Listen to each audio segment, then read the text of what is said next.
แต่นั้นไปลงกับจะกระ ว่า ทรวง เสียหมดแล้วเด้ซึ่งจะล้อมอันนี้นี่น้องปลาจะท่วมให้ยัง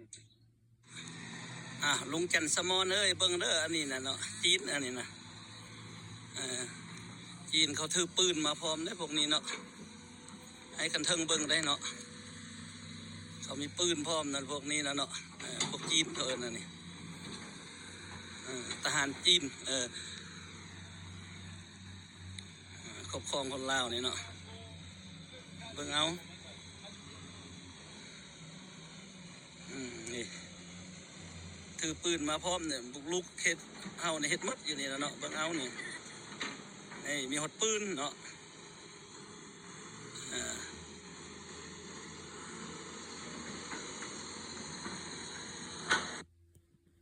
อันนี้แบบทดลองมีบ่คันว่าจีนมีสิทธิ์มีอำนาจเหนือคนลาวอยู่ในแผ่นดินลาวแล้วบ่แม่นลาวเป็นหัวเมืองขึ้นของจีนละบ่คิดพิจารณาเบิ่งเด้อพี่น้องลาว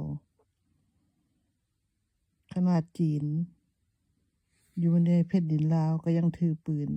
ทหารจีนถือปืนอยู่แผ่นดินลาวและเขามาข่มขู่ประชาชนลาวและไผเป็นรัฐบาลลาวรัฐบาลลาวมีอยู่บ่พี่น้องลาวจีนมีสิทธิ์มีอำนาจอยู่ในแผ่นดินลาวแล้วก็ลาวก็อยู่ใต้อำนาจของเขาซั่นตัวซั่นน่ะลาวมีอยู่บ่ผู้บริหารประเทศชาติบ้านเมืองเป็นกองเกือบแตะจีนพุ่นบ่บัดนี้